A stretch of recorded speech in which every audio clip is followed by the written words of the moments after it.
Hi everybody, welcome along to the Game Extra on thewest.com.au. Thanks to our great friends at Maccas. I'm Mark Reddings. He's Craig O'Donoghue from the West Australian. Big weekend of footy. Easter, it started on Thursday, right through until Monday. Let's start with the two WA clubs, Cod and the Fremantle Dockers. Yesterday, they were outclassed, outplayed, outmuscled by Carlton. Yeah, absolutely outplayed. 45 points, could have been a lot more. We saw Harry Mackay go absolutely nuts, kick 7 goals, 5. So imagine what he could have done if he was accurate. And you talk about outmuscled. Andrew Brayshaw got targeted. They went for him early and they just kept on going at him the entire day.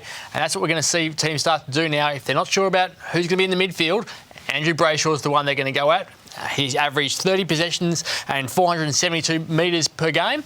Yesterday, 9 disposals, 117 metres for that game. They went at him and they want him as a target now. That being said, the Dockers, after quarter time, outscored 13 goals to 6.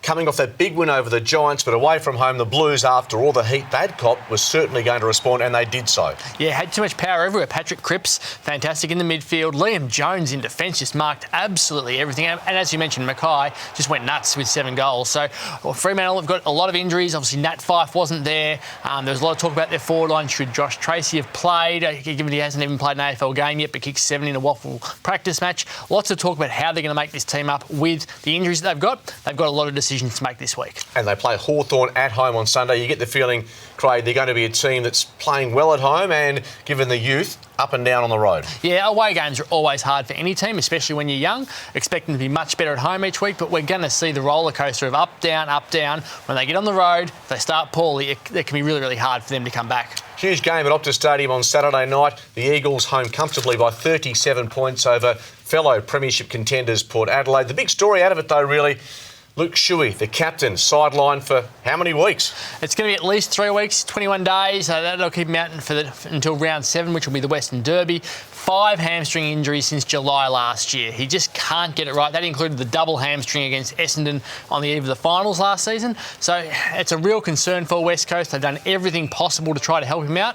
It's not working. And now they have to go back to the drawing board and find out what's going on, because he's over 30 now. He's had calf issues as well. You don't want to be having soft tissue injuries at that age. In a positive sense, what about the performance of Nick Natanui? Some of his ruck work was sublime. He shows you when he's at his best. He's going to be awfully tough to stop during the home and away season. He's a master. He can do whatever he wants out there. He's got to tap to any single part of the compass. The midfielders know exactly where the ball's going. The opposition have no idea. And the forwards are licking their lips going, well, we know this ball's coming down to us now because Nick Nat's just going to have a party. Imagine what he could do to St Kilda this week, who don't even have a ruckman. It's going to be ugly. Speaking of forwards, you can't let this segment on thewest.com.au go without leaping Liam Ryan. He puts on a show time and time again. The most exciting player to watch in this state by a mile. Like, he can take hangers left, right and centre. You just don't know what's going to happen when he gets near the ball, but you know it's going to be exciting. So anytime it goes inside 50, you hope Liam Ryan has something to do with it. Remember that 2018 mark, which he got the ball onto Dom Sheed for the winning goal.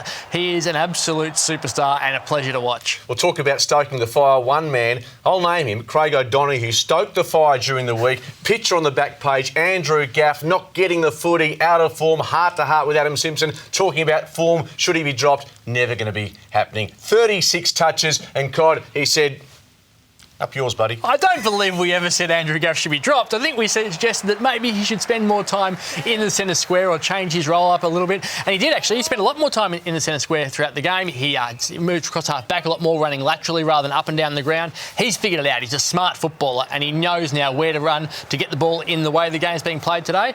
And it was great to see 36 possessions, dominated that match and back to his best. You saying sorry? OK, I'll say sorry to you, Skeet. How's that? You feeling better now? Andrew Gaff back in form. Great to see from him. And the Eagles, as Craig mentioned, up against St Kilda next weekend with Nick Nat in great form. But losing Luke Shuey, it becomes a really interesting away game for the Eagles. Plenty of footy, of course, across the week. By the way, how's your footy tipping gone over the Easter weekend? Tough for many. It's been a disaster, an out-and-out disaster. I would have loved that game with Collingwood and Brisbane. That tip was pretty important, and it didn't get any better from there. Yep, it did not, and it's been tough all round. By the way, on the west.com.au, the Game Extra, and on the game we've got some exciting news courtesy of Maccas, your local football club, in for a treat in season 2021. Stick around for more details over the next few weeks. Craig, thanks for your time. It's been a big weekend of footy. Still more to come, and for more footy during the week, head to the West, the Game, of course 7 News and the west.com.au. See you next time on the Game Extra, courtesy of Maccas.